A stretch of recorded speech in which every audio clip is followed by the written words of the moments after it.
MotorWeek is made possible by TireRack.com, State Farm, and WeatherTech.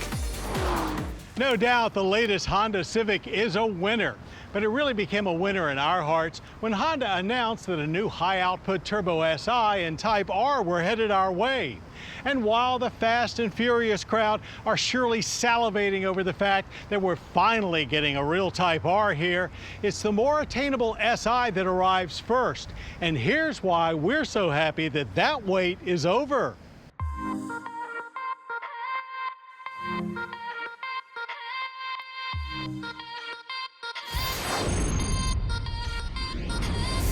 Sport-injected Honda Civics are hardly new, having in some form or another been available off and on here in the States for over 30 years.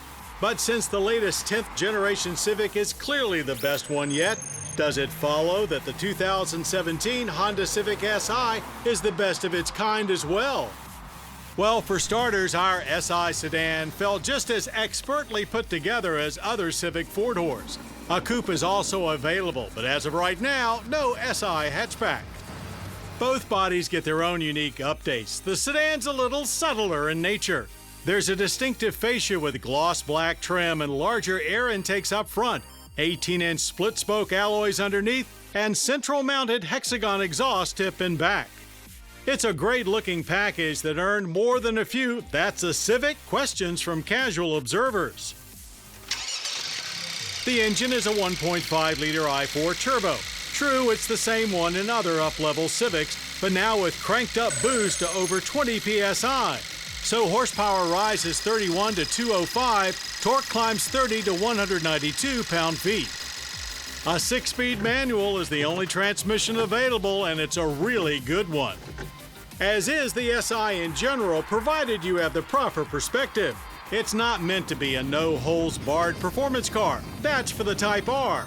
Rather, the Si is a much more interesting daily driver. And it is a total pleasure to drive, not harsh or too fast and furious.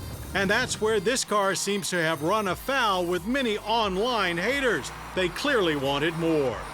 VTEC snobs are also bemoaning this new car's lack of an on-off power switch. But it's time to move on, people. For better or worse, we're in a new Turbo 4 era, and this engine puts out more power and delivers it sooner than any Si before it. And allow Honda to introduce something the old 2.4 never had. It's called mid-range torque, and there's a decent amount of it here. Peak power is delivered at 2100 RPM, and it basically just stays there.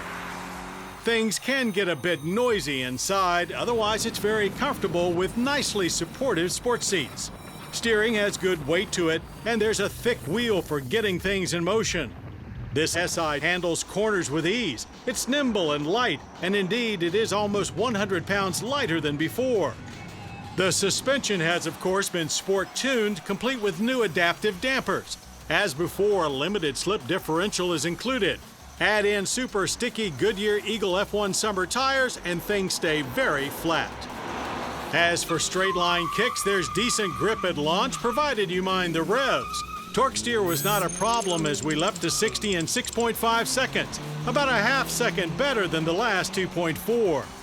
Maintaining peak boost from the little turbo is a delicate job, however. The Honda has included some shift lights in the gauge pod to help. Just wait a beat after you see them and you're golden. Shift too soon and there's a definite lag in boost. The shifter itself is slick and precise, but we could use a little more clutch pedal feel. 15.2 seconds was our quarter at 95 miles per hour. The brakes are even more impressive. We averaged 102 feet from 60 with no fade, no dive, no drama. Here, pedal feel is excellent. All that and it still delivers improved government fuel economy rating. 28 city, 38 highway, and 32 combined on premium. Si trim may not come as feature-packed as some might like, but then pricing starts at just $24,775 for both sedan and coupe. Clearly, the base Civic has come a long way in recent years, yet Honda has managed to take the 2017 Civic Si even further. Yes, it is the best Si yet. Still, as with many things new and improved, they lose a little soul along the way. But don't judge this SI until you drive it. And we'll bet that if you love your current SI, you'll want this one even more.